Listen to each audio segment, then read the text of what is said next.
Il y a très longtemps, bien avant les civilisations que nous connaissons, il existait une île immense au milieu de l'océan Atlantique. Cette île s'appelait l'Atlantide, et c'était le royaume le plus extraordinaire que le monde ait jamais porté. Tout commença quand Poséidon, le puissant dieu des mers, tomba amoureux d'une mortelle nommée Cléito. Elle vivait seule sur une colline au centre de l'île. Poséidon, pour la protéger, sculpta la terre autour de sa colline. Il creusa 3 immenses anneaux d'eau de mer séparés par 2 anneaux de terre, formant une forteresse naturelle qu'aucune armée ne pourrait jamais franchir. Au centre, il fit jaillir 2 sources, l'une d'eau chaude, l'autre d'eau froide, et fit pousser des arbres fruitiers de toutes les espèces. De leur union naquirent 10 fils. L'aîné, Atlas, donna son nom à l'île et à l'océan tout entier. Poséidon divisa l'Atlantide en 10 royaumes, un pour chaque fils. Mais Atlas régna sur le plus grand et le plus beau, la cité centrale, celle des anneaux d'eau. Cette cité était une merveille que les mots peinent à décrire. Les murs extérieurs étaient recouverts de bronze poli qui brillait comme du feu au soleil couchant. Le 2e cercle de murailles scintillait d'étain fondu, blanc comme la lune. Et le mur intérieur, celui qui protégeait la citadelle sacrée, flamboyait d'orichalque, un métal mystérieux aux reflets rouges et dorés, plus précieux que tout sauf l'or, et dont le secret s'est perdu avec l'île elle-même. Des ponts de pierre enjambaient les canaux, assez larges pour qu'un navire passe dessous. Des tunnels creusés dans la roche permettaient aux bateaux de naviguer d'un anneau d'eau à l'autre par des passages voûtés décorés de mosaïques marines. Le port principal grouillait de navires venus de tous les rivages du monde connu. Les marchands y échangeaient l'ivoire, l'or, l'argent et les épices les plus rares. Au cœur de la cité se dressait le temple de Poséidon, si grand qu'on le voyait à une journée de navigation. Son extérieur était entièrement recouvert d'argent, sauf les ornements du toit qui étincelaient d'or pur. À l'intérieur, le plafond était en ivoire sculpté, rehaussé d'or et d'orichalque.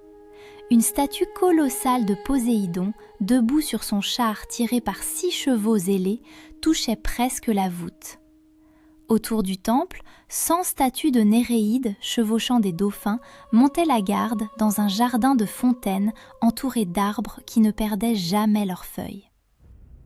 Les Atlantes vivaient dans une abondance inouïe. Leurs terres produisaient 2 récoltes par an. Des éléphants paissaient dans leurs forêts.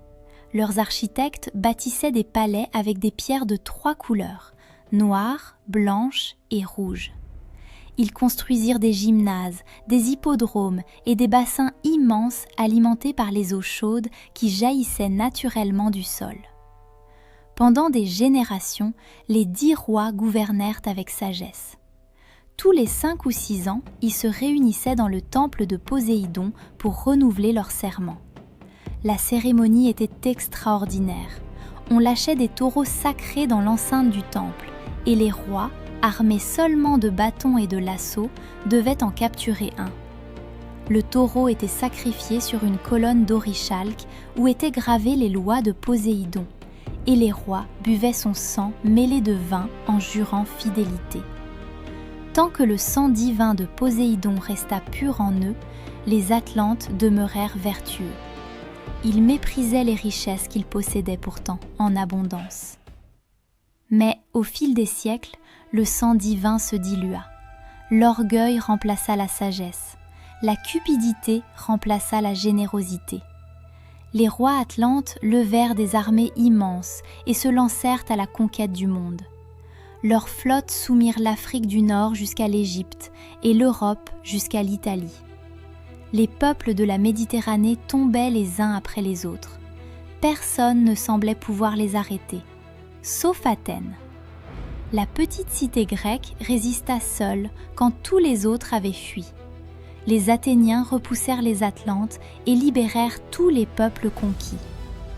Mais Zeus, le roi des dieux, avait observé la chute morale des Atlantes depuis l'Olympe. Ce peuple jadis noble était devenu arrogant, violent et avide. Il décida de les punir. Ce qui arriva ensuite se produisit en un seul jour et une seule nuit d'horreur. Le sol se mit à trembler, les colonnes d'orichalques s'effondrèrent, les canaux débordèrent, les ponts de pierre se brisèrent et tombèrent dans les eaux bouillonnantes. Les murs de bronze, d'étain et d'orichalques se tordirent comme du papier. Le temple de Poséidon s'affaissa dans un nuage de poussière d'ivoire et d'or.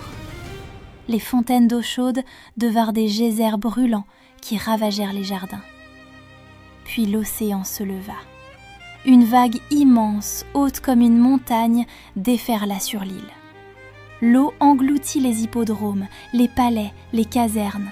Les navires du port furent projetés dans les rues comme des jouets. Les Atlantes coururent vers les hauteurs, mais il n'y avait nulle part où fuir. L'eau montait, avalant anneau après anneau, cercle après cercle.